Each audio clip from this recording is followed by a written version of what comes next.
There is no failure, only feedback or learning. ನಾವು failure ಅನ್ನೋ ಪದನ ತುಂಬ ಜಾಸ್ತಿ ಬಳಸ್ತಾ ಇರ್ತೀವಿ. ನಮ್ಮ ಮಕ್ಕಳ ಬಗ್ಗೆ ಒಂದು ಜಡ್ಜ್ ಮಾಡಬೇಕಾದ್ರೆ ಅಥವಾ ಏನೋ ಒಂದು ತಪ್ಪಾದಾಗ ಆ ಒಂದು ಫೇಲ್ಯೂರ್ ಅನ್ನೋ ಪದನ ಚಿಕ್ಕ ಮಕ್ಕಳಲ್ಲಿ ಇದ್ದಾಗಲೇ ತುಂಬ್ತಾ ಹೋಗ್ತಾ ಇರ್ತೀವಿ. ಆ ಒಂದು ಫೇಲ್ಯೂರ್ ಅಂದರೆ ಏನು, ಅದರಿಂದ ನಾವು ಏನು ಕಲಿಬೋದು ಅನ್ನೋದ್ರ ಬಗ್ಗೆ ಯಾರು ತಿಳ್ಕೊಳ್ಳೋದೇ ಇಲ್ಲ. ಫಸ್ಟ್ ಆಫ್ ಆಲ್, ಒಬ್ಬ ವ್ಯಕ್ತಿ ಅಲ್ಲಿ ಸೋತಿದ್ದಾನೆ ಅಂತ ಅಂದಾಗ ಅಲ್ಲಿ ಸೋಲು ಒಂದೇ ಇರೋದಿಲ್ಲ. ನಾವು ಗಮನಿಸ್ಬೇಕಾಗಿರ್ತಕ್ಕಂಥ ವಿಷಯ ಏನಂತಂದ್ರೆ ಅಲ್ಲಿ ಲರ್ನಿಂಗ್ಸ್, ಕಲಿಕೆ ಕೂಡ ತುಂಬ ಇರುತ್ತೆ. ಇವಾಗ ನಾವು ಥಾಮಸ್ ಆಲ್ವಾ ಎಡಿಸನ್ ಅನ್ನೋ ಒಬ್ಬ ಶ್ರೇಷ್ಠ ವಿಜ್ಞಾನಿ, ದೊಡ್ಡ ವಿಜ್ಞಾನಿ, ಎಲ್ಲರಿಗೂ ಗೊತ್ತಿದೆ ಆ್ಯಕ್ಚುಲಿ. ಈ ಬಲ್ಬ್ನ ಹಿಡಿದಿರ್ತಕ್ಕಂಥ ಒಬ್ಬ ವಿಜ್ಞಾನಿ. ಅವರು ತಮ್ಮ ಲ್ಯಾಬಲ್ಲಿ ಆ ಬಲ್ಬ್ನ ಕಂಡುಹಿಡಿಯೋದಕ್ಕಿಂತ ಮುಂಚೆ ಸಾವಿರಾರು ಪ್ರಯತ್ನ ಮಾಡಿರ್ತಾರೆ.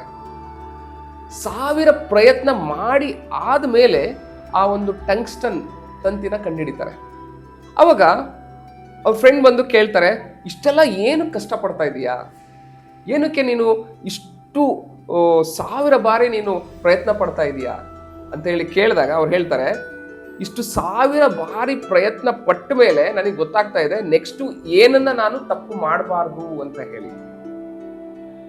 ಅಂದ್ರೆ 1000 ಟೈಮ್ ಅವರು ಸೋತ್ರೂ ಕೂಡ ಅದರಿಂದ ಕಲ್ತಿದ್ದಾರೆ.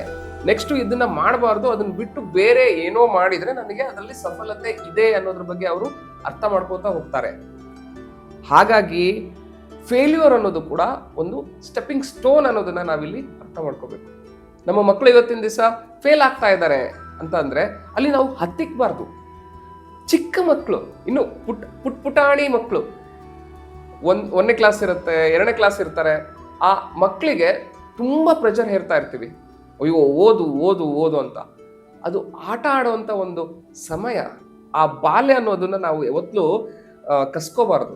ಅದು ಇವತ್ತಿನ ಸಹ ಏನು ಮಾಡ್ತಾ ಇದೀವಿ ಅಂತ ಹೇಳಿದ್ರೆ, ನಾವು ತುಂಬ ಪ್ರೆಷರ್ ಕೊಡ್ತಾ ಇದೀವಿ. ಪ್ರೆಷರ್ ಕೊಟ್ಬಿಟ್ಟು ನಿನಗೆ ಮಾಡೋಕ್ಕಾಗ್ತಾ ಇಲ್ಲ, ಪಕ್ಕದ ಮನೆಯವ್ನು ನೋಡು ಅವ್ನು ಹೇಗೆ ಮಾಡ್ತಾ ಇದ್ದಾನೆ, ನಿನಗೆ ಸ್ವಿಮ್ಮಿಂಗ್ ಮಾಡಕ್ಕೆ ಬರ್ತಾ ಇಲ್ಲ, ಎಷ್ಟು ದುಡ್ಡು ಕೊಟ್ಟು ಕಳಿಸ್ತಾ ಇದ್ದೀನಿ ಆದ್ರೂ ನೀನು ಹೋಗ್ತಾ ಇಲ್ಲ, ಎಷ್ಟು ವೇಸ್ಟ್ ನೀನು.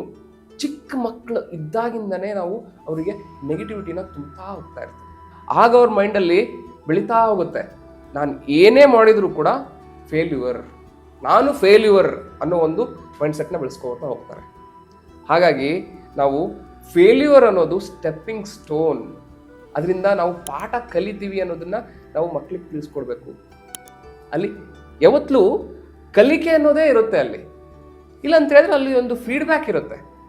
ಅದರಿಂದ ನಾವು ಏನು ಕಲಿಬೋದು, ಏನು ತಪ್ಪು ಮಾಡಿದ್ದೀನಿ, ಅದರಿಂದ ನನಗೆ ಏನು ಗೊತ್ತಾಗ್ತಾ ಇದೆ ಅನ್ನೋದನ್ನ ಅರ್ಥ ಮಾಡಿಕೊಂಡ್ರೆ ನಾವು ನಮ್ಮ ಜೀವನದಲ್ಲಿ ಮುಂದೆ ಹೋಗ್ಬೋದು ಅನ್ನೋದನ್ನ ನಾವಿಲ್ಲಿ ತಿಳ್ಕೊಬೋದು. Thank you.